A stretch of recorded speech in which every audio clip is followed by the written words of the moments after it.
নমস্কার। জন্ম সার্টিফিকেট সংক্রান্ত এই ভিডিওতে আপনাদের সবাইকে স্বাগত। আজকের ভিডিওতে আপনাদেরকে শেখাবো আপনারা অনলাইন থেকে আপনাদের পরিবারের যেকোনো শিশুর জন্ম সার্টিফিকেট কী করে ডাউনলোড করবেন অনলাইনে। যদি আপনারা অফিসে গিয়ে সেই ফর্ম জমা দিয়ে আসেন এবং সেক্ষেত্রে আপনাকে একটা অ্যাকনলেজমেন্ট স্লিপ দেওয়া হয়, সেই স্লিপে এসিকে নাম্বার দেওয়া থাকে। সেই এসিকে নাম্বার দিয়ে আপনারা মোবাইল থেকে কী করে সেই সার্টিফিকেটটি চেক করবেন কী অবস্থায় আছে বা না আছে।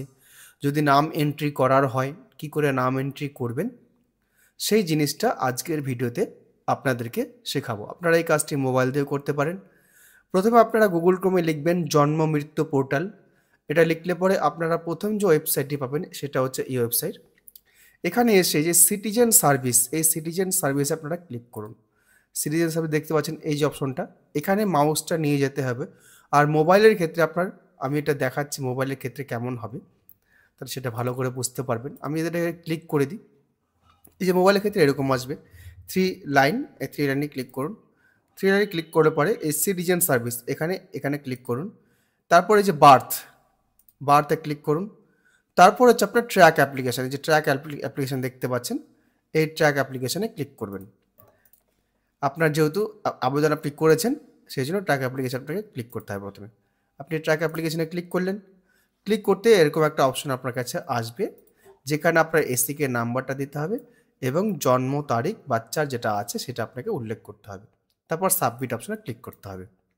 তো আমি এসিকে নাম্বার এবং জন্ম তারিখটা ইনপুট করে সাবমিট অপশনে ক্লিক করছি। তার আগে আমি এটা ডেস্কটপ মোডে করে নিচ্ছি। এটা মোবাইল মোডে আছে, আমি ডেস্কটপ মোডে করে নিচ্ছি। আপনারা এখানে দেখে নিলেন যে কারেন্ট স্ট্যাটাস দেখুন এখানে অ্যাপ্রুভড দেখাচ্ছে। এবার আমি এটা ক্রস করে দিচ্ছি। এই যেখানে ক্রস চিহ্ন আছে ক্রস করে দিচ্ছি। ডাউনলোড করবো যেহেতু ক্রস করে দিলাম আমি। এবার আমি চলে যাচ্ছি বাচ্চার নামকরণের ক্ষেত্রে। আমার অ্যাপ্লিকেশন কিন্তু কমপ্লিট হয়ে গেছে। ওরা যেটা স্লিপটা দিয়েছিল সেখানে কমপ্লিট অ্যাপ্রুভ দেখাচ্ছে, কিন্তু বাচ্চার নাম আমি দিইনি। এবারে বার্থ সেকশন, তারপর চাইল্ড নেম রেজিস্ট্রেশন এখানে ক্লিক করছি। ক্লিক করে এসিকের নাম্বারটা এখানে ইনপুট করলাম। ইনপুট করে সাবমিট অপশনে ক্লিক করছি। ক্লিক করতেই আমার যে mobile number, registered mobile number রয়েছে সেই মোবাইল নাম্বারে কিন্তু ওটিপি পাঠিয়ে দেওয়া হয়েছে। সেই ওটিপিটা আপনার এখানে ইনপুট করতে হবে। মোবাইল নাম্বারটা আপনার এখানে শো করছে, আমি এটা হাইড করে রাখবো। যদি মোবাইলে ওটিপি গিয়ে না থাকে আপনারা রিসেন্ট ওটিপি করতে পারেন। ওটিপিটা এখানে সাবমিট করতে পারবেন। সাবমিট করলে কিন্তু নাম রেজিস্ট্রেশন পেজটা কিন্তু চলে আসবে। এবার দেখুন নাম ইনপুট করার জায়গা চলে এসছে। এখানে আমি জেন্ডারটা সিলেক্ট করব, যে জেন্ডার অলরেডি সিলেক্ট করাই আছে, মাদার নেম অলরেডি লেখাই আছে। এখানে বাচ্চা ফার্স্ট নেম, মিডিল নেম যদি থাকে মিডিল নেম, লাস্ট নেম লিখে সাবমিট অপশনে ক্লিক করতে হবে। আমি সেটা ইনপুট করে সাবমিট অপশনে ক্লিক করে দিচ্ছি। দেখুন ডেটা সেভ সাকসেসফুলি হয়ে গেছে। এবার কিন্তু আপনি ব্যাক বাটনে প্রেস করতে পারেন। নামকরণটা হয়ে যাওয়ার পরে আবার সেই বার্থ সেকশানে যাব। এবার ডাউনলোড সার্টিফিকেটে ক্লিক করব, অ্যাকনোলেজমেন্ট নাম্বারটা দেব, দিয়ে যে সার্চ অপশনে ক্লিক করব। সার্চ অপশনে ক্লিক করলেই দেখো এখানে এন্টার ওটিপির জায়গা এসছে, ওটিপিটা যাবে। ওটিপিটা দিয়ে এখানে সাবমিট করব। এই যে সাবমিট অপশন দেখতে পাচ্ছেন, এই সাবমিট অপশনে ক্লিক করব। তারপর কিন্তু ডাউনলোড অপশন এখানে লাইভ হয়ে যাবে। আমি ওটিপিটা সাবমিট করে ডাউনলোড অপশন নিয়ে দিচ্ছি। এবার দেখুন ডাউনলোড এই যে অপশন আপনাকে এনেবল করে দিয়েছে। এবার এখানে ক্লিক করলে পরে কিন্তু আপনার ডাউনলোডটা কিন্তু হয়ে যাবে। আপনার কিন্তু সম্পূর্ণ কাজ কমপ্লিট। এবার এখানে দেখাই ডাউনলোড করার পরে আপনাকে কিন্তু এই সার্টিফিকেটটা আপনাকে ডাইরেক্ট যদি এখানে ওপেন করুন আপনারা, তাহলে কিন্তু জিজ্ঞাসা চিহ্ন দেখাবে গুগল ক্রোমের মধ্যে দিয়ে ওপেন হলে। এটা আপনাকে ওপেন করতে হবে অ্যাডোব রিডারের মাধ্যম দিয়ে। তা আমি এটা মিনিমাইজ করে দিচ্ছি, আমি ডাইরেক্ট ওপেন করছি না।